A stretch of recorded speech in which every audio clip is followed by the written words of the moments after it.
ओम नमः सिद्धेभ्यः। ओम नमः सिद्धेभ्यः। ओम नमः सिद्धेभ्यः। मंगलम भगवान मीरो, मंगलम गौतमोगणी, मंगलम कुंद कुंदाद्यो, जैन धर्मोस्तु मंगलम।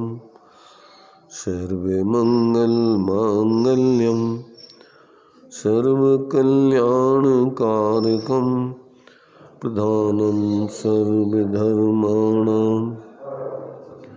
जैनम जयतु शासनम, जैनम जयतु शासनम।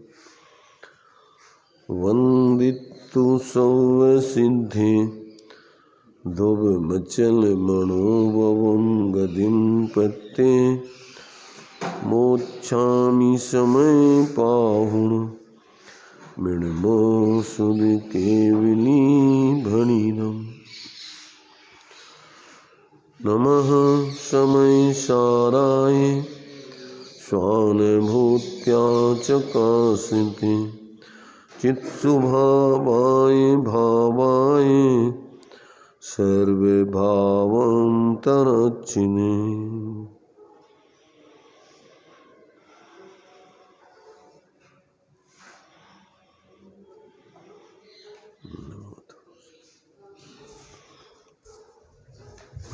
विषय अपना समयसार जी ग्रंथ के माध्यम से सर्वशुद्ध ज्ञान अधिकार का चल रहा है। इसमें जीवों की जो चेतना है, दो प्रकार की चेतनाओं का यहाँ 387, 88, 89 गाथा में स्पष्टीकरण दिया है। जीव दो प्रकार का जीवन जीता है, या तो अज्ञानता पूर्वक का जीवन जीता है और या विवेक पूर्वक समझदारी का जीवन जीता है। जब ये अज्ञानतापूर्ण अविवेकपूर्ण जीवन जीता है तो परेशान रहता है, निरंतर मोह करता रहता है, राग करता रहता है, द्वेष करता रहता है, और जैसी परिस्थिति बनती है उसमें जुड़ करके अपने को सुखी दुखी अनुभव करता रहता है। अनुकूलताएं मिल गई, पुण्य का उदय आ गया, अपने को सुखी अनुभव करने लग गया। पाप का उदय आ गया, अपने लिए दुखी अनुभव करने लग गया। ये सब अज्ञानी जीवों का, अविवेकी जीवों का जीवन है। ज्ञानियों का जीवन तो भेद विज्ञान पूर्वक, जागृति पूर्वक, सहज ज्ञाता दृष्टा रह करके जीते हैं। जो कुछ भी परिस्थिति बनती है उदय से, उसको सहज ज्ञाता बन के स्वीकार करते हैं। उसमें एकत्व बुद्धि करके उस रूप अपने को अनुभव नहीं करते, न सुखी न दुखी, न अमीर न गरीब, न स्त्री न पुरुष। अंदर से अपने लिए निरंतर जानने देखने वाला उस चैतन्य स्वरूप ही अपने को जानते हैं, इसलिए उनके जीवन में कोई समस्या नहीं आती है। जो बाह्य परिस्थिति बनती है उसके लिए अपन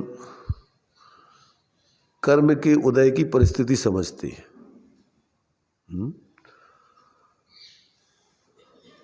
लाभ हानि जीवन मरण, जस अपयस विधि हाथ। जो कुछ भी बाहर की परिस्थिति, अनुकूलता प्रतिकूलता और यश अपयश, जीवन इस वर्तमान पर्याय संबंधी जीवन मरण, ये सब किसके आश्रित है?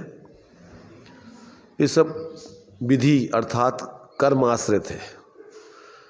विधि को एक दृष्टि से भाग्य भी बोलते हैं, भगवान भी बोल देते हैं, कई नाम है इसके। तो ये सब बोल देते हैं भैया ये सब प्रभु की कृपा अथवा उदय की परिस्थिति है। पर वो व्यक्ति इन सब परिस्थितियों को साक्षी बन करके जानता है। उसकी प्रज्ञा स्थित हो जाती है, उसकी प्रज्ञा डमाडोल नहीं रहती है, कभी कुछ कभी कुछ कभी कुछ, संशय में परे अनध्योसाय। ऐसे उसके जीवन में जो है मिथ्या कल्पनाओं के विचार नहीं चलते हैं। वो बराबर जागृत होकर के होशपूर्वक जीता है, और जैसा जागृत होकर जीता है उसी प्रकार जब ये आयु पूर्ण होती है तो उसी प्रकार जागृति पूर्वक शरीर का त्याग करके शांति से इस शरीर को छोड़ देता है। उसके लिए कबीरदास जी की पंक्तियां हैं कि ज्यों की त्यों धर दीनी चंदरिया, बड़े जतन से उड़ी। दास कबीर जतन से उड़ी और ज्यों की त्यों धर दीनी, और साधु संतों ने पहन के मैली कर दीनी। उसको माने अनेक प्रकार से जो शरीर को क्या है तपाया, अनेक प्रकार की स्थितियां बनाई, परंतु वो कहते कि हम तो सहज ही भाई, जैसे कोई अपने पास अमानत रख गया हो और वो अमानत लेने आए तो अपन उसको ज्यों की त्यों सौंप देते हैं कि भैया ये आपकी ज्यों की त्यों अमानत। ऐसे ही आयु कर्म के निमित्त से अपन को ये शरीर मिला है, जब तक आयु है तब तक ये शरीर रहेगा, और जैसे ही आयु पूरी होगी और ये शरीर सहज ही छूट करके जो यहाँ कर्म जीव कर रहा है आगे के लिए उसकी तैयार रील हो रही है। पहले जो करके आया यहाँ वो रील उसकी निकल रही है। जैसे पिक्चर है ना, तो पिक्चर पहले बन जाती है और बाद में पर्दे पे दिखाई जाती है। तो अपना ये जीवन तो एक पिक्चर जैसा पर्दे पे चल रहा है। क्या है ये? मैंने ये तो जो कुछ भी अपन ने पूर्व कर्म किए हैं उसके उदय में जो परिस्थिति बनना है वो बन रही है। अब इसको जैसे पिक्चर में फिर सुधार नहीं है, वो तो जो आया है उदय में वो बन गई है, वो चलेगी। ऐसे ही जो विवेकी व्यक्ति होते हैं तो जैसे पिक्चर को ज्ञाता बन के देखते हैं, अज्ञानी व्यक्ति उसमें जुड़ जाते, कभी हंसने लगते, कभी रोने लगते, कभी कुछ करने लगते, कभी कुछ, जबकि वो कुछ नहीं है सब। ऐसे ही ये जीवन अपना पूर्व में जो कुछ भी जिसने कर्म किया था उसके उदय में जो परिस्थिति बनना है वो बनेगी। उस परिस्थितियों को कोई भी इधर उधर करने वाला नहीं। अब जो व्यक्ति उसमें साक्षी बन करके जीता है, अपने स्वरूप से जुड़ करके जीता है, वो व्यक्ति नए कर्मों को स्वरूप से जुड़ करके, चूँकि जीवन तो अपना पूर्ण रूप से ज्ञाता दृष्टा रहना ही है, विकल्प करना, राग द्वेष आदि करना ये अपना स्वभाव नहीं है। तो यहाँ पर जो है उसी बात को स्पष्ट किया है कि एक अज्ञान चेतना माने कर्म चेतना, कर्म फल चेतना। नए कर्म के उदय में जुड़कर मोह राग द्वेष आदि के भाव करते हुए जीते रहना, पूर्वकृत कर्म के उदय में जुड़ करके अपने को उस रूप अनुभव करके सुखी दुखी कर्म के फल में अपने को अनुभव करना। तो ये दोनों प्रकार से इसको अज्ञान चेतना में लिया है। और जो साक्षी बन करके जिसमें किसी प्रकार का कोई भी न उसमें कसाय राग द्वेष मोह की वृत्ति है। वैसे देखो इसमें एक तो पूर्णता वाली दशा हो जाती है अरहंत सिद्ध की, तो उस समय तो पूर्ण साक्षी हैं सर्वज्ञ। एक अज्ञान दशा है कि जिसमें पूरा का पूरा 24 घंटे जीव आकुलतामय और राग द्वेषमय सुख दुख आदि की परिणतिमय जीवन जीता है। बिल्कुल भी अंदर से अपने स्वरूप का उसको बोध ही नहीं रहता है। शांति की गंध उसके जीवन में आती नहीं। दिन रात आकुलता आकुलता आकुलता आकुलता, संकल्प विकल्प संकल्प विकल्प, एक क्षण को भी निर्विकल्प नहीं होता। अंदर में उसको बिल्कुल भी शांति नहीं मिलती। क्यों? कि उसका जीवन पूरा का पूरा पराश्रित है। वो अपनी स्वयं की सत्ता इन सब से अलग जानते नहीं।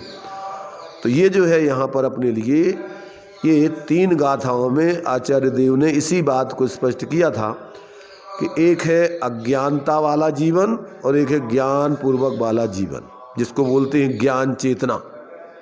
जागृति पूर्वक जीना, होश पूर्वक जीना, बेहोशी में नहीं जीना। और एक है पूरा अज्ञान चेतना, माने बेहोशी, अपने स्वरूप से बेखबर होकर परिस्थितियों में ही 24 घंटे जुड़ करके और उसमें अपन अंदर में आकुलता करते हुए, संकल्प विकल्प करते हुए जीते रहे। तो ये इन 3 गाथाओं में उसी बात को दिया था और एक कलश इसका आगे पढ़ लिया था। इसके आगे की अपनी जो है चर्चा टीका की खुलासा चलना है। देखो एक बार इसको फिर से हम रिवीजन करके टीका में 669 पेज पर जो टीका दी गई है इसको पढ़ के और आगे चलते हैं, ताकि अपन को आचार्यों का, ज्ञानियों का अभिप्राय समझ में आए कि वास्तव में किस प्रकार से ज्ञानी या धर्मात्मा जीव अपना जीवन जीते हैं और कैसा जीवन वास्तव में सुखमय आनंदमय है और कैसा जीवन अज्ञानता पूर्वक वाला जीवन निरंतर आकुलतामय है, दुखमय है। तो ये दोनों परिस्थितियाँ प्रत्येक जीव, संगी पंचेंद्री जीव समझ करके अपने अज्ञानता वाले जीवन से निवृत्ति करके वेद विज्ञान पूर्वक ज्ञानी बन के जी सकता है। उपदेश किन के लिए है? उपदेश है देखो जो जिनके मन नहीं है, ये सारे आचार्यों के, ज्ञानियों के उपदेश आदि सुन समझ नहीं सकते, निर्णय नहीं कर सकते, उनके लिए तो उपदेश है नहीं।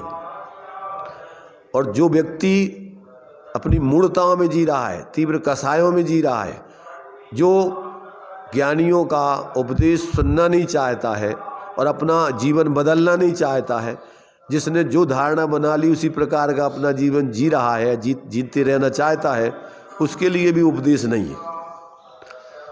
उपदेश किनको है? जिनको वर्तमान जीवन से असंतुष्टि है, परेशानी है, दुख है और जो उस परेशानी से बच के अपना सच्चा जीवन, सुखमय जीवन जीना चाहते हैं और उस जीवन जीने के लिए जो लालायत हैं, जिज्ञासु हैं, तो ऐसे जीवों के लिए जो ज्ञानी हुए हैं, महापुरुष हुए हैं, उन्होंने अपने जीवन को पहले अज्ञान दशा में जी करके जैसा दुख भोगा, बाद में अन्य ज्ञानियों से उपदेश आदि सुनकर समझकर अपने जीवन को बदल करके अपने जीवन को आनंदमय किया। ऐसे उन जीवों के लिए ज्ञानियों ने उपदेश दिया है। तो जो जीव वर्तमान में अपने जीवन से असंतुष्ट हैं, परेशान हैं, दुखी हैं और सोचते हैं कि भाई इससे हम कैसे छुटकारा पावें और उनको तड़प है और संसार में उन्होंने सब प्रकार से निर्णय कर लिया है कि यहाँ कहीं कोई सुख नहीं है। कहाँ पर? इस संसार दशा में, अज्ञान दशा में कहीं पर कोई सुख नहीं है। सब विधि संसार असारा या में सुख नाही लगारा। यहाँ इस अज्ञान दशा वाले संसार में सुख की कहीं किसी को गंध नहीं मिलती। चाहे अमीर हो, चाहे गरीब हो, चाहे पैसे वाला हो, चाहे गरीब माने बाई पैसे आदि से रहे तो, और चाहे पद वाले हों और चाहे बिना पद के हों। जिनको अंदर से विवेक जागृत नहीं है, धर्ममय जीवन जो नहीं जीते हैं, वे सब जीव परेशान रहते हैं। क्योंकि अंधी दौड़ में चलते हैं, वो प्रतिस्पर्धा चलती है। जिस मार्ग में होते हैं तो उसमें और आगे और आगे और आगे और आगे, वो कहीं अंत नहीं है उस दौड़ का, अंधी दौड़ है वो तो ये यहाँ पर अपने लिए ज्ञान पूर्वक जो व्यक्ति जी करके वास्तविक जीवन जी करके सुखी होना चाहते हैं, उनके लिए आचार्य उपदेश देते हैं कि 2 प्रकार से जीव जीवन जीते हैं, एक अज्ञानतापूर्ण, एक ज्ञानपूर्वक। तो अज्ञानतापूर्ण जीवन क्या है, ज्ञानपूर्ण जीवन कैसा है, और अज्ञानतापूर्ण जीवन से निर्वृत्त होकर हम अगर ज्ञानपूर्वक जीवन जीना चाहें तो उसकी विधि क्या है, वो सब बात अपन को यहाँ पर दर्शा रहे। तो देखिए यहाँ पर इसमें दिया है कि ज्ञान से अन्य में, अर्थात ज्ञान के सिवा अन्य भावों में ऐसा चेतना अर्थात अनुभव करना कि यह मैं हूँ, सो अज्ञान चेतना जानना। ध्यान से सुनना, बहुत सरल है। अगर व्यक्ति ये समझ ले और समझ करके और अपनी जो अज्ञानता पूर्वक का जीवन है उसको अगर ज्ञान में समझ करके और उससे निर्मित हो गए तो हो सकता है। हम अपने ही कारण से दुखी हैं और हम समझ करके हम अपने ही स्वयं सुखी हो सकते हैं, इसके लिए कोई दूसरा करता धरता नहीं है। तो ये यहाँ पर ये कह रहे कि व्यक्ति के जीवन में ज्ञान है। अब उस ज्ञान को जब ये ज्ञान जिस अपने आत्मस्वरूप का है, ज्ञान आत्मा का स्वभाव है, सब जीव जानने का काम करते हैं, सभी जीवों का। माने ये सोचो आप, किसी भी व्यक्ति को आप मीठा खिलाइए, रसगुल्ला खिलाइए, वो किसी भी जाति का हो, किसी भी देश का हो, किसी भी वेश का हो, किसी भी उम्र का हो, अमीर हो, गरीब हो, स्त्री हो, पुरुष हो, सबके लिए उस रसगुल्ले का ज्ञान कैसे होगा? मीठे के रूप में होगा। सबके लिए उसका स्वाद एक जैसा आएगा। इसका मतलब क्या है कि अंदर जानने वाली सत्ता सबकी एक जैसी है, कोई उसमें अंतर नहीं है। जानने का स्वभाव सबका एक जैसा है।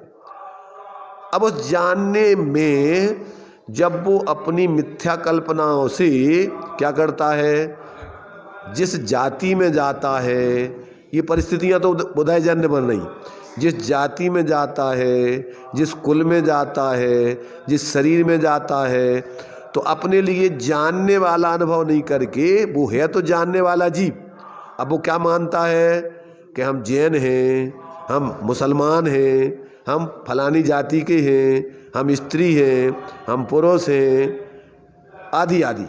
ये सब उसकी क्या है? ये परिस्थिति जन्य मोहजन्य भाव है उसकी। मूल में तो उसका सभी जीवों का जानने का स्वभाव है, उसमें कोई अंतर नहीं है। अब अपने को जानने वाला अनुभव करता है तो सब जीव हैं, सब जानने वाले ही हैं, तो उसमें फिर कोई झगड़ा नहीं है। जहाँ ये कर्म के उदयजन्य परिस्थितियों में एकत्र बुद्धि नहीं करते हैं, क्या अपने को देखो, सम्यक दृष्टि के 8 मद नहीं होते, समझ रहे हैं ना? 8 मद, जाति का, कुल का, रूप का, धन का, तप का, आदि आदि, जो भी बाहर की परिस्थितियां हैं उसमें अहंकार करके वो अपने उस रूप अनुभव नहीं करता है। वो जीव अपने को जानने वाला जीव ही अनुभव करता है और सबके लिए भी देखता है कि ये भी सब जीव ही है, भले ये अपने को नहीं समझ रहे। क्या माने अन्य व्यक्ति जैसे नशे में हो, अब वो जो है अपने आप को आए वाय कुछ भी बक रहा है, पर जो समझदार है बिना नशे वाला, वो तो समझेगा कि फलाना व्यक्ति तो वो है ही, समझ रहे ना? ये भले ही अभी नशे में है, ये समझ नहीं रहा। ऐसे मिथ्यात्व दशा में, अज्ञान दशा में, सब का है मद है आदमी, जो 8 प्रकार के मद बतलाए ना। तो जैसे वो मद है, एक ये मद है, कौन सा अपन बोलते मोह महामद, ये तो महामद है। वो मद है, वो तो 2-4 घंटे, 8 घंटे, 10 घंटे, 12 घंटे में उसका नशा तो उतर जाता है। परंतु ये मद मिथ्यात्व का, मोह का, ये नशा तो व्यक्ति को जब तक ये भेद विज्ञान करके अपने यथार्थ स्वरूप का बोध नहीं करता, तब तक इसका ये अहंकार, इसका ये नशा दूर नहीं होता है? तो एक जो है वो पी करके होता है, एक होते हैं बाहर में पा करके होता है। बुद्धिया उसमें के कनक कनकते 100 गुनी मादकता अधिकाय, और वो खाए बोरात है और वो पाए बोराए। क्या मतलब? एक तो धतूरा खा ले, भांग खा ले, शराब पी ले, तो एक तो वो पगलिया जाता है, बोरा जाता है।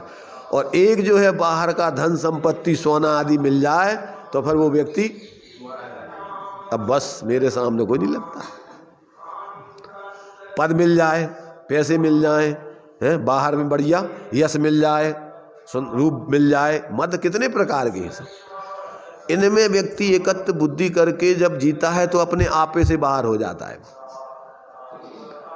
इसलिए क्या करने चाहिए? वाणी ऐसी बोलिए मन का आपा खोए, और औरों को शीतल करे आपो शीतल हुए। आपा खोए माने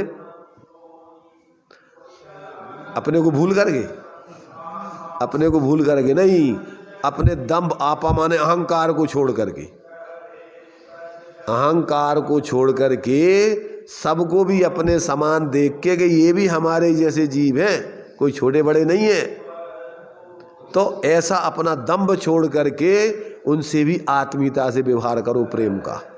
वाणी ऐसी बोलिए, मन का अहंकार छोड़ के आपा खोए, और औरों को जब तुम आत्मीयता से बोलोगे तो उसको भी शांति मिलेगी, आनंद आएगा, तुम्हें भी कोई परेशानी नहीं होगी, तुम्हें भी अच्छा लगेगा। तुमसे वो आत्मीयता से व्यवहार करेगा तो तुम्हें भी शांति मिलेगी कि चलो अच्छा है। कोई बोलने वाला आत्मी व्यक्ति हो तो अपने आप ही व्यक्ति की समस्याएं वैसे ही समाधान हो जाती। देखा जाए तो वास्तव में वो बाहर की समस्याओं से परेशान नहीं है, मिथ्या कल्पनाओं से परेशान है हर व्यक्ति। उसके लिए कोई अपना नहीं दिख रहा आज। घर घर में हर व्यक्ति दंभ में है, एक दूसरे के प्रति सहज व्यवहार नहीं कर रहा है, इसलिए उसको लगता नहीं कि भैया जी अपने हैं। मित्र किसे कहते हैं? मित्र में बराबरी का व्यवहार होता है। मैत्री भाव जगत में मेरा सब जीवों से, तो सब जीवों से जब बराबर का व्यवहार करोगी तो किसको बुरा लगेगा? जब ऊंच नीच व्यवहार करोगी, सास कहेगी कि मैं बड़ी हूँ, बहू कहेगी कि तुम पुरानी हो गई, हम नए हैं, हम बड़े हैं तुमसे। देवरानी कहेगी कि हम छोटे नहीं हैं, हम भी, वो उसका दूसरा मत होगा, उसको अपना ही होगा कि हम पहले शादी हुई, हम बड़े हैं। वो कहेगी तुम्हारी शादी पहले हुई तो क्या हुआ, हम तुमसे ज़्यादा हम जानते हैं, तुम पढ़ी लिखी नहीं है ज़्यादा। तो ये सारे के सारे जब व्यक्ति अपने यथार्थ स्वरूप को भूलता है तो ये सारी बातें उसके जीवन में मिथ्या कल्पनाएं चलती हैं, वो खुद भी परेशान रहता है। जब व्यक्ति सामने वाले के प्रति अच्छा आत्मीय व्यवहार नहीं करेगा तो सामने वाला भी तुमसे आत्मीय व्यवहार नहीं कर सकता है। इसलिए यहाँ ये कहते हैं कि भैया देखो, एक ज्ञान पूर्वक का जीवन, जो ज्ञानी बन जाता है तो वो सामने वाले भले ही वो अपने को नहीं समझ रहे, पर ये तो समझता है कि नहीं ये भी है तो वही, भले ये भी नशे में है, अज्ञान में, मिथ्यात्व के।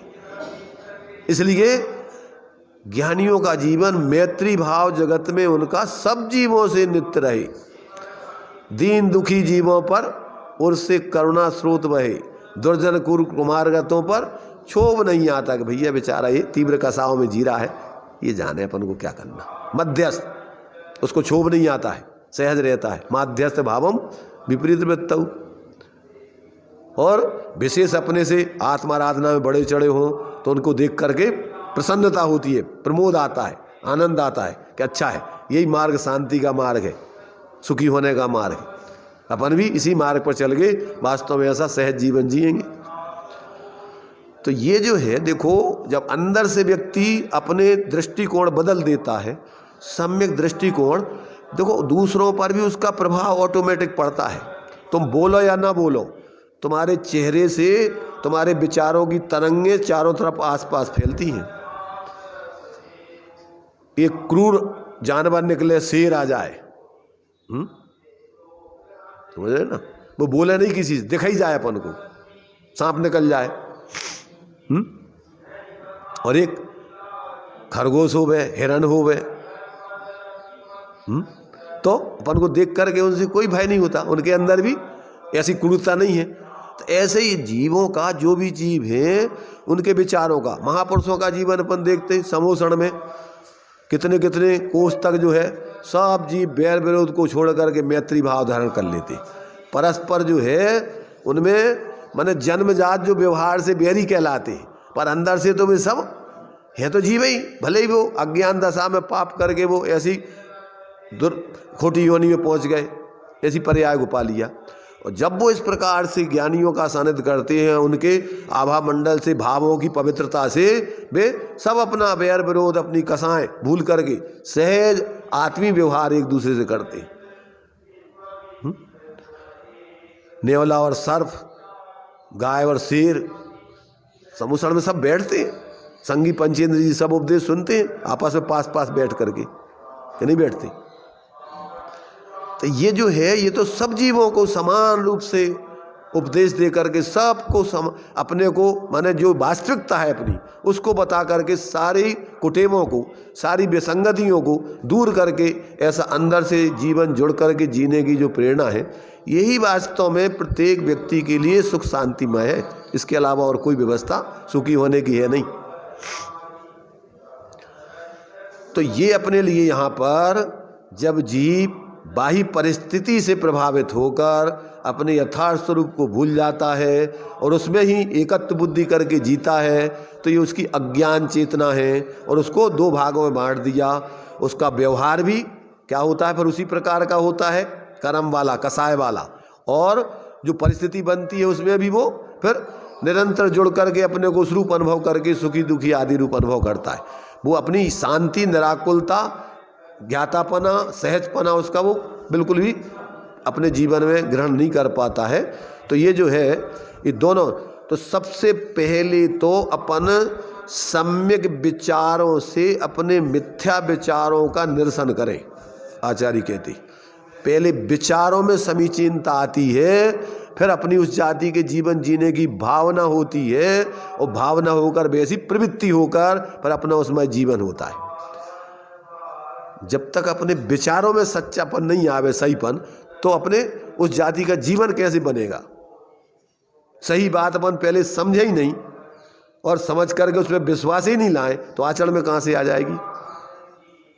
इसलिए सबसे पहले क्या दिया है, ताते जिनवर कथे तत्व अभ्यास करीजे और संशय विभ्रम मोह त्याग आपो लख लीजिए। अपनी अनेक प्रकार की विसंगतिपूर्ण जो सोच है, पहले वो जिनवाणी के श्रवण से, ज्ञानियों के उपदेश से पहले तो वो विचार अपने सम्यक होने चाहिए। विचारों में अपने क्या है, समीचीनता आने चाहिए। और फिर जब विचारों में आ जाएगी, उस पर विश्वास हो जाएगा कि हाँ ये बात ही वास्तव में सुखी होने के लिए है, इससे ही हम सुखी होंगे, तो जीवन में उतारोगे। जब तक तुम्हारे लिए सुनोगे, समझोगे नहीं, विचार नहीं करोगे, निर्णय नहीं करोगे, विश्वास नहीं लाओगे, तो आचरण में कहाँ से लाओगे। क्या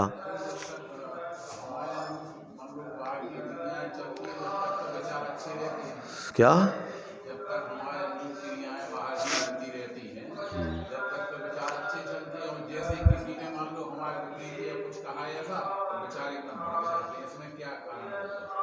जी तो बता रहे हैं यहाँ पर कि बाह्य परिस्थिति तुम्हारे हिसाब से नहीं बन रही, वो तो उदय के हिसाब से बन रही है। जो अनुकूल बन रही है वो पुण्य के उदय से बन रही है, जो प्रतिकूल बनेगी पाप के उदय से बनेगी। तो ये तुम्हारे कारण से नहीं बन रही है। तो इसी में तो बताया कि इसमें तुम्हें अनुकूल परिस्थितियों में सुखी मान लेते हो, इसका नाम है क्या हो गया, ये कर्म फल चेतना। मैं सुखी दुखी, तो यही तो कर्म फल चेतना है, और क्या है।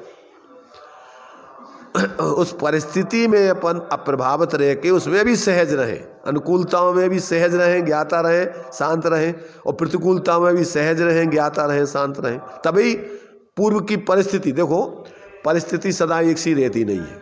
जो भी परिस्थितियां हैं वो सब उदयाधीन है। पुण्योदय जिनके तिनके भी ना ही सदा सुख साता, यह जगवास यथारथ देखो सभी ये दुखदाता। जिसको तुम परिस्थिति बोल रहे हो, अभी जब तक तुम अपने से नहीं जुड़ोगे तो वो तो तुम्हारे लिए उसमें भी आकुलता है, कहीं ये परिस्थिति दूर नहीं हो जाए, ये भय बना रहता है। निरंतर उसको बनाए रखने के लिए आकुलता बनती रहती है, नहीं बनी रहती है। जैसे मान लीजिए अपन को अच्छी सुविधा मिल रही है, अपन को लगता है सुविधा हमारी अब दूर नहीं हो गई हमसे, तो तुम्हें उसका हमेशा भय बना रहेगा और हमेशा उसको बनाए रखने की तुम्हें आकुलता बनी रहेगी और उसके लिए तुम नाना प्रकार की चेष्टाएं करोगे। तो वो सब दुख ही है और परिस्थिति तुम्हारे हाथ में है नहीं। ये तो परिस्थिति तो उदयाधीन है, इसलिए वो तो अपने को अंदर में साक्षी, अपना स्वभाव शांत निराकुल समझते हुए उसमें रहता है और बाहर में परिस्थिति कुछ भी बनती रहे उससे अंतर नहीं पड़ता। जो अपन पढ़ते ना साधकों का जीवन, अरि मित्र महल मसान कंचन कांच निंदन स्तुति करण, इन सब में क्या करता है, सब में साम्य भाव। क्यों कि ये बाह्य परिस्थिति अपन को कोई भी कुछ उससे अपन को मिलता जुलता नहीं है। अपना स्वरूप है शांत रह करके अंदर से निराकुलता का भोग करना, ये धर्म है और वो तुम्हारे हाथ में है। बाहर में कोई कुछ भी करता रहे और तुम अप्रभावित रहो तो कौन तुम्हें परेशान करेगा, ये बताओ। तो ये जो है अपने लिए जब इस प्रकार से अंदर से व्यक्ति जुड़ जाता है अपनी सत्ता अनंत सामर्थ्यवान है, शाश्वत है, अब उसमें क्या होना है? कुछ नहीं होना। तो ये स्थिति जब अपनी देखो चालू होती है, जहाँ से अपन को तत्व ज्ञान हुआ, आत्मज्ञान हुआ, उसकी गुणस्थान प्रमाण स्थिति बढ़ती जाती है सामर्थ्य। अपने यहाँ मोक्ष मार्ग में 14 गुणस्थान बतलाए। संसार दशा में क्रम से व्यक्ति जहाँ सबसे पहले तो अज्ञान दशा में पहली दशा है उसकी मिथ्या दशा, तो उसमें तो निरंतर परिस्थिति अनुसार जीवन जीता है। जहाँ से उसको तत्व निर्णय करके भेद विज्ञान होकर अपने स्वरूप से जुड़ जाता है, तब वहाँ से उसका जो है अपने स्वाश्रय से जितना जितना जुड़ता हुआ जाएगा, उतना उतना वो बाहर से अप्रभावित होता हुआ चला जाएगा। एक स्थिति आएगी कि आप बिल्कुल भी उससे बाहर की परिस्थितियों से प्रभावित नहीं होगे। क्यों? कि बाह्य परिस्थितियां वास्तव में अपने हाथ में है ही नहीं, ये सब कर्माश्रित है, भाग्य आश्रित है। वो भाग्य भी तुमने बनाया है। और जब अपनी यथार्थ स्थिति को समझ लोगे तो फिर क्या है, अपन अपनी यथार्थ स्थिति में जीवन जिएंगे तो ये सारे कर्म बंधे हुए, ये सारे कर्म धीरे धीरे सब क्या हो जाएंगे? क्षीण हो जाएंगे, नष्ट हो जाएंगे, और परिस्थिति आपकी सब समाप्त होकर यथार्थ स्थिति प्रकट होगी। और वो यथार्थ स्थिति वास्तव में अपने लिए जीवन जीने लायक है, जिसको अपन अरहंत सिद्ध दशा बोलते हैं। वो कहाँ से आती? कौन देता है? कहाँ से आती वो? अरहंत सिद्धाचार्य पाठक साधुअर परमेष्टिपण, सब आत्मा की अवस्थाएं आत्मा ही, जिस आत्मा में से ही वो प्रकट होती है, उस आत्मा को भूलकर, और ये सारी अपन बोलते मोह महामद पियो अनादि, और भूल आपको भरमतवादी, अपने को भूल गए हम, व्यर्थ में भटक रहे। और जहाँ से अपना स्वरूप जागृति हुई, वहाँ से सारी भूल खत्म, और धीरे धीरे इस सब परिस्थितियों से रहते अपनी यथार्थ दशा प्रकट हो जाएगी। फिर आपके लिए ज्ञान शरीरी त्रिविध कर्मल वर्जित सिद्ध महंता, ते है निकल अमल परमात्म, भोगे सर्व अनंता, अनंत काल तक रही है अनंता, अनंत काल यथा तथा शिव पर नए। वो दशा अपनी ज्यों की त्यों रहती। तो ये यहाँ पर सबसे पहले अपन को ज्ञान में समझना होगा कि अपना मूल जीवन क्या है। मूल में भूल अनादिकाल से चल रही है, कि जो अपना अंदर में जानपने का जीवन है, धारा प्रवाह। देखो जीवन में कुछ भी घटता रहे, आपका ज्ञान अंदर में जानने का काम शाश्वत करता रहता है, वो अपना स्वरूप है। सब परिस्थिति बदल जाती है, विचार बदल जाते हैं, और जानना अपना उस समय भी ज्यों का त्यों बना रहता है। वो जान पाने वाली सत्ता अपनी मूल सत्ता है। और ये सारी ये परिस्थितियां आती जाती हैं, कर्माधीन है, भाव भी कर्माधीन है, आते जाते अपना स्वरूप नहीं है। तो जब अपन अपने उस मूल जीवन से, अपने ज्ञातापने के जीवन से जब अपन जुड़ करके जीते हैं, उसको ही अपना मूल जीवन समझते हैं, तो अपने लिए कोई परिस्थिति प्रभावित नहीं करती। फिर जैसे कोई भी परिस्थिति, कोई आकर के गाली दे रहा है, यहाँ बैठे अपन लोग सब, यहाँ करके कोई भी यदवा तदवा गाली देने लग जाए,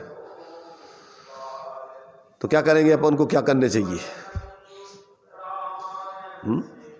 कोई आकर के यहाँ और गाली देने लग जाए सबको, ये सब चोर लोग बैठे हुए, बदमाश लोग हैं।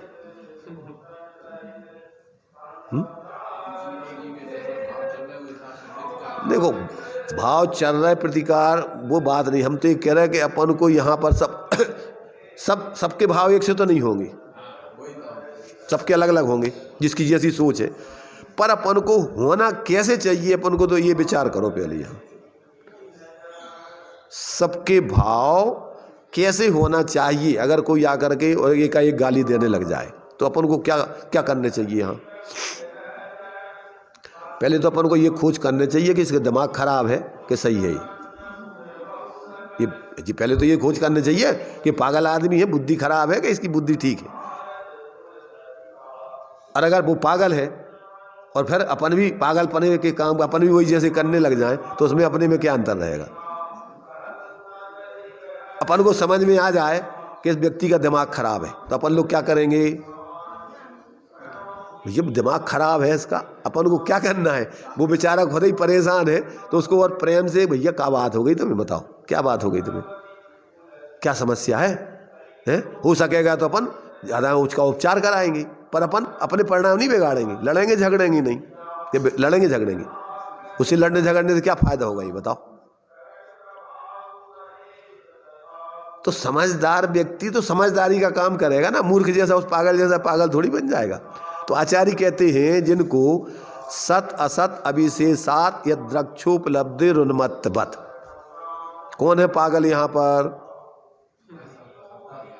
जिनको यथार्थता का बोध नहीं है, सत असत का स्वपर का विवेक नहीं है, वे सारे लोग एक दृष्टि से पागल ही है अथवा नशे में है। तीन चीजें, मोह महामद पियो अनादि, या तो नशे में है, अगर कोई शराब पी के आ जाए अदबत अदब बकरा होगा तो भी अपन नहीं लड़ेंगे उससे। किसी का दिमाग खराब हो गया होगा तो भी, अथवा कोई नींद में आए बाय बकरा होगा, नींद में भी तो बहुत बकते लोग बात, वो नींद में, तो अब नींद में तो अपन भैया जगाएंगे कि भैया क्या होगा क्या होगा। हमारे जीवन में ऐसी हमने, जब हम छोटे थे ऐसी घटना हमने देखी कि रात्रि में जो है हमारी अम्मा जो है, हम पास में सो रहे थे उनके, तो वो जो है एकदम कुछ भी ऐसी बोल रही है, एकदम हमारी नींद खुली, हम देखा क्या हो गया इनको, हमें लगा कि ये क्या हुआ क्या इनको, बोले जोरों से एकदम भयभीत होकर के ऐसी चिल्ला रही। हमने उनको जगाया, हमने कि अम्मा क्या बात हुई, और एकदम ऐसी झटकर के उठी और ये कहने लगे वो चोर घुस गए और फिर हमें आके मार रहे ले जा रहे थे, तो हम चिल्ला रहे जोरों से, आओ भैया बचाओ बचाओ बचाओ बचाओ।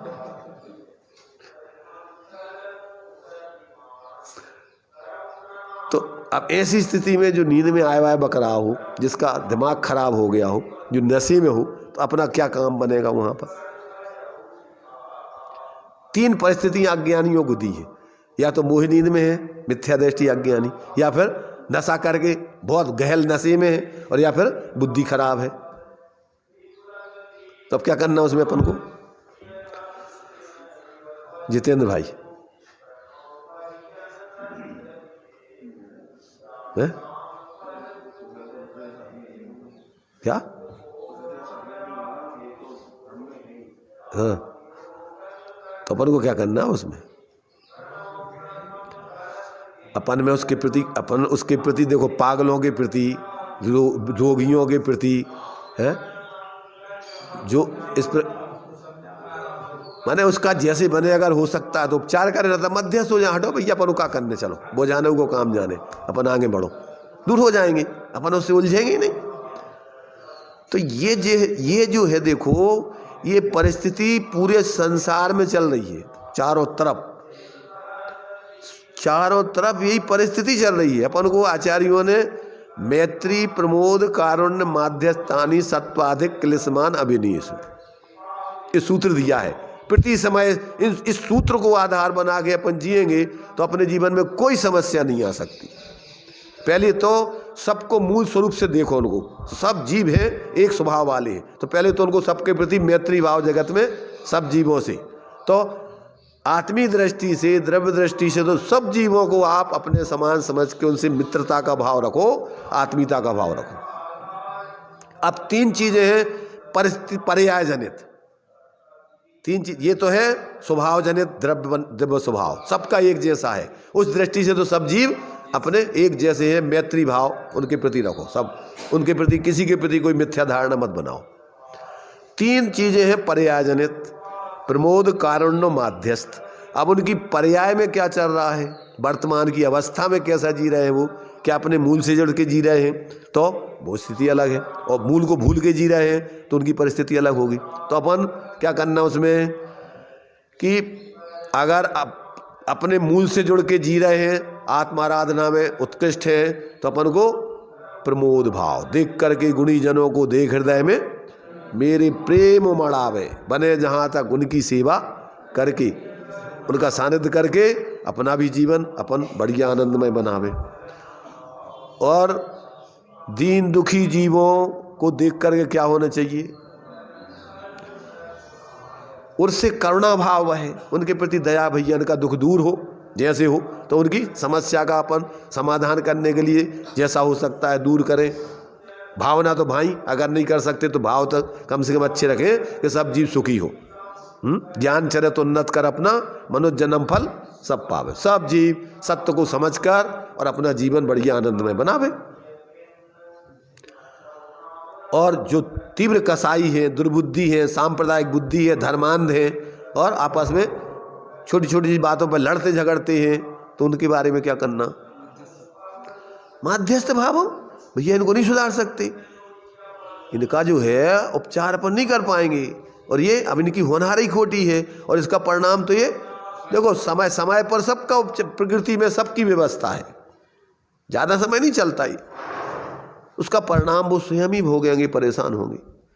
इसलिए अपन अपने उनसे परिणामों को ज़्यादा उसमें उलझे नहीं, मध्यस्थ होकर के अपन अपना रास्ता चले। ये अपन को जब इस प्रकार से विवेक जागृत होता है तो अपने लिए जीवन में कहीं कोई समस्या आने वाली नहीं है। तो ये अपन को ज्ञान चेतना, पहले तो सम्यक वस्तु स्वरूप का, ये अज्ञान चेतना का जीवन ऐसा होता है, ज्ञान चेतना का जीवन ऐसे होता है, ऐसे ज्ञान में समझ जाएं तो फिर अज्ञानता वाला जीवन जो अपने लिए कर्म चेतना, कर्म फल चेतना का एकत्व बुद्धि करके जीवन है, उस जीवन को अपन छोड़ें और अंदर में अपन अपनी ज्ञान संचेतन पूर्वक कि अपन वास्तव में जानने वाले ही है और अपना और कुछ नहीं है, ये सब बाहर की परिस्थितियां कर्माधीन है, ऐसा अपन को निरंतर होश पूर्वक ज्ञान पूर्वक जिएंगे तो क्या होगा कि अपने लिए कोई समस्या, कोई दुखी नहीं कर सकता है। कैसी परिस्थिति आ जाए, शरीर तो चूंकि छूट नहीं है और पाप पुण्य के उदय से परिस्थितियां बन रही हैं, तो इसलिए अपन को दिया कि पुण्य पाप फल माए, हरक बिल खो मत भाई, और यह पुद्गल पर जाए उपज बिन से तीर्थाई। इनमें अपन अप्रभावित रहें, अपने को जानने वाला जाने, उसमें किसी प्रकार से जुड़ के अपने को ऐसी मिथ्या कल्पना नहीं करें। ऐसा जो है ये जीवन जीने के लिए अपन को इसमें ये प्रेरणा दी गई है कि इसके अभी देखो 3 प्रकार से इसको छोड़ने की भावना, संन्यास की भावना है। कौन से? इसमें दिया जो कलश दिया था, तो उसमें इन्होंने दिया था कि पहले जो गलती अज्ञानता में की है उसको अब पकड़े नहीं रहे, उसका त्याग करें। प्रतिक्रमण बोलते इसको, जो आगे दी है देखो, ये इसको हम पूरा पढ़ लेते हैं। इसको देखो, यहाँ ये बतलाते हैं कि ये जो है ज्ञान के अलावा सब अज्ञान चेतना है, वह 2 प्रकार की है, कर्म चेतना, कर्म फल चेतना। उसमें ज्ञान से अन्न में, अर्थात ज्ञान के सिवा अन्य भावों में ऐसा चेतना, इसको मैं करता हूँ, वह कर्म चेतना है, और ज्ञान से अन्न में यह चेतना कि इसे मैं भोगता हूँ, वह कर्म फल चेतना है। इस प्रकार अज्ञान चेतना 2 प्रकार से है। वह समस्त अज्ञान चेतना संसार का बीज है, यही संसार का कारण है। कौन सी चेतना? अज्ञानता पूर्वक जीवन जीना ही तुम्हें संसार का मूल हेतु है। तो क्योंकि संसार के बीज जो 8 प्रकार के ज्ञानावरणादि कर्म, उनका बीज यह अज्ञान चेतना है। जब व्यक्ति अज्ञान पूर्वक जीता है तो आगे के लिए जो दुख के कारण ऐसे 8 कर्म है, उनका निरंतर बंध उसको मिथ्या दशा में होता रहता है, अर्थात उससे कर्मों का बंध होता है। इसलिए मोक्षार्थी पुरुष को अज्ञान चेतना का प्रलय करने के लिए सकल कर्मों के संन्यास त्याग की भावना को तथा सकल कर्म फल के संन्यास की भावना को नचाकर स्वभावभूत ऐसी भगवती एक ज्ञान चेतना को सदा ही नचाना चाहिए। नास्ति से इसका त्याग और अस्थि से इसको अपने स्वरूप को ग्रहण करके निरंतर अपने को ज्ञान स्वरूप अनुभव करे, और अपने लिए कर्म के करने वाला और कर्म के फल को भोगने वाला अनुभव न करके अपने लिए निरंतर जो अपने को ज्ञान स्वरूप संचेतन करता है, आत्म भावना भावते भावते जीव लहे निर्माण, जो अपने स्वरूप की भावना भाता है वो क्रम से उसमय हो जाता है। जो जानता है अपने लिए, क्या जानता है?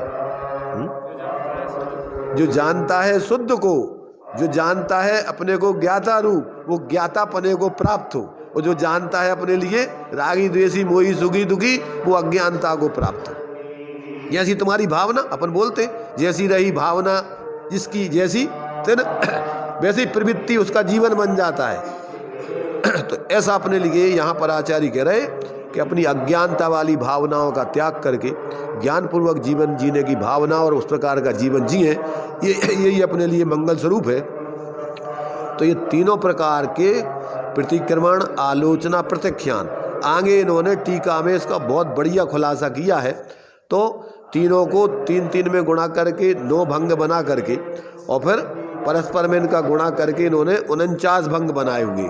49 भंग माने 49 तरीके से अपन अज्ञानतापूर्वक प्रवृत्ति करते हैं, माने भूत संबंधी। 49 प्रकार से वर्तमान संबंधी अज्ञानतापूर्वक प्रवृत्ति करते, 49 भंग संबंधी भावी योजनाएं बनाते रहते।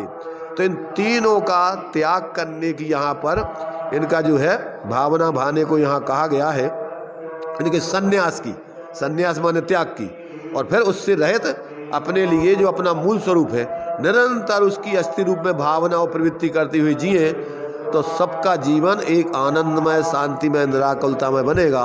आपके लिए दुनिया में कोई दुखी करने में समर्थ नहीं होगा। तो उसके बारे में अपन आगे देखेंगे क्रम से। अभी अपना टाइम हो गया।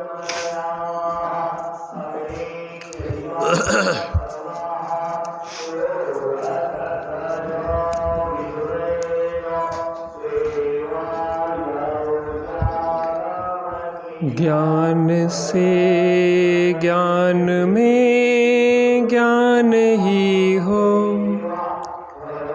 कल्पनाओं का एकदम विलय हो,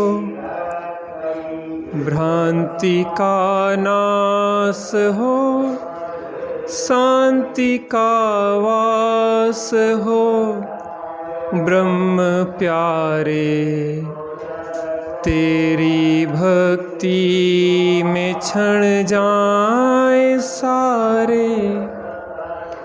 अपने को ज्ञान के अतिरिक्त अनुरूप चेतना जानना मानना, यह अज्ञान चेतना है। ज्ञान अर्थात आत्मा, अर्थात अपने को आत्मा के अतिरिक्त कुछ भी जानना मानना, यह अज्ञान चेतना है। और अपने को आत्मा रूप जानना, वो ज्ञान चेतना है। अज्ञान चेतना के 2 भेद किए। ज्ञान के अतिरिक्त मैं कुछ कर सकता हूँ, यह कर्म चेतना है। और ज्ञान के अतिरिक्त मैं किसी को भोग सकता हूँ, ये कर्म फल चेतना है। तो यहाँ पे नचाना है, किसको नचाना है?